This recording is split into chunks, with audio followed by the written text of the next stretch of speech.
Bom dia, minhas pessoas preferidas, tudo bem? Que tenham aí uma grande sexta-feira. Hoje à noite, tarde de noite, a apresentação oficial do Tchatcho, né, depois do segundo treino dele, na tarde desta sexta-feira no CT Parque Gigante. E sábado o Inter já embarca para sua nova vida em Bragança Paulista, né?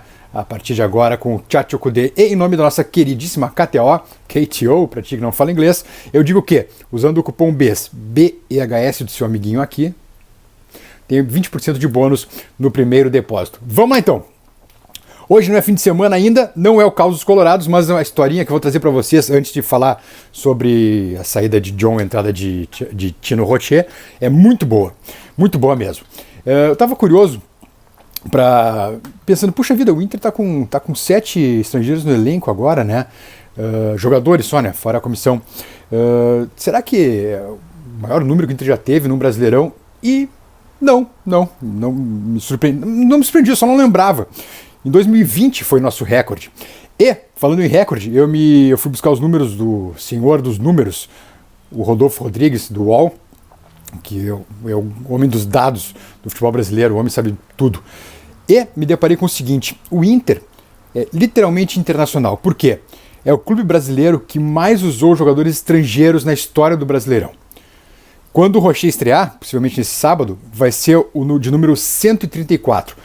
Nesse caso, nesse número aqui, esse levantamento do Rodolfo, ele não sendo 134 gringos no caso, né? Mas 134 jogadores estrangeiros que jogaram pelo Inter no Brasileirão. Por exemplo, tem um mercado em 3 temporadas, tá? Então, são quantas vezes o clube utilizou os jogadores estrangeiros em cada temporada do Brasileiro. Então, o Inter disparado na frente, mas disparado. Para vocês terem uma ideia, o Inter tem 134 jogadores estrangeiros já que disputaram cada Brasileirão pelo clube, né? Desde a edição de 1959 até a atual é a contagem do Rodolfo. Então, para vocês terem uma ideia, o Inter, 134 estrangeiros. Em segundo lugar, mas bem atrás, vem São Paulo e Grêmio com 103. 103. O Inter agora 133, mas com o Rochet estreando 134. São Paulo e Grêmio 103, Flamengo 96, Santos 92, Palmeiras 90, Atlético Mineiro 85, Cruzeiro 76, Corinthians 71, Vasco também 71 e o Atlético Paranaense 68.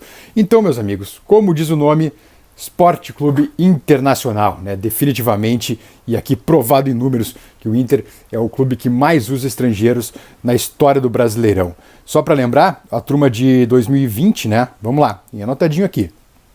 Tem os nomes que vocês não vão gostar, tá? Mas vamos lá, vou falar igual.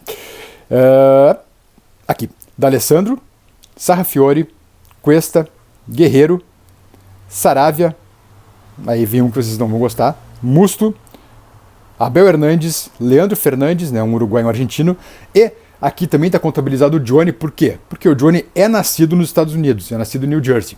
Então ele entra também nessa contagem, evidentemente, ainda que seja filho de brasileiros e também tem a dupla cidadania, mas como ele é um cidadão norte-americano, ele está aqui nessa contagem. Quem não está, por exemplo, é o Mário Fernandes, que é brasileiro, naturalizado russo, mas na verdade também é nascido no Brasil, né? Então, nessa contagem, por exemplo, entra o Johnny e não entra o Mário Fernandes. Então, isso que eu queria trazer para vocês, essa de curiosidade nesta sexta-feira aí, pré-coletiva do Tchatcho Kudê, porque o Inter definitivamente é o time mais internacional do futebol brasileiro e não há dúvida alguma com relação a isso. Os nossos atuais: Rochet, Bustos, Mercado, Nico, Arangues, Valência, Depena, é isso aí, 7, e Depena, né?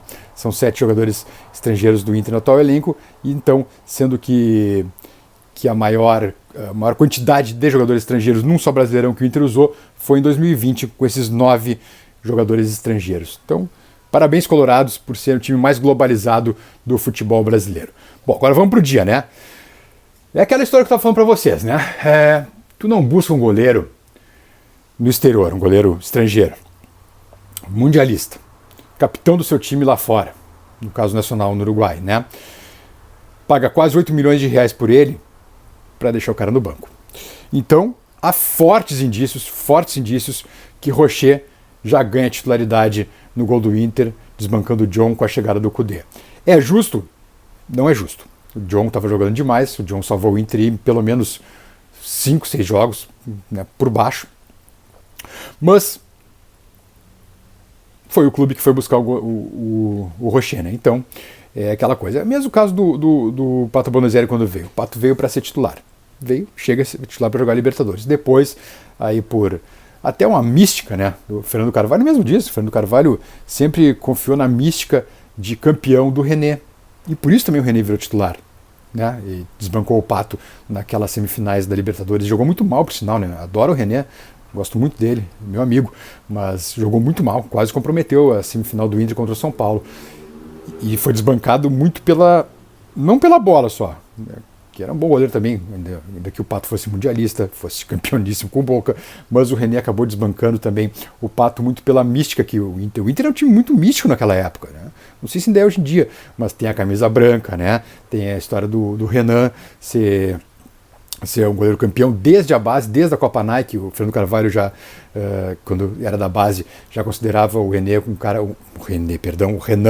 um jogador de muita estrela.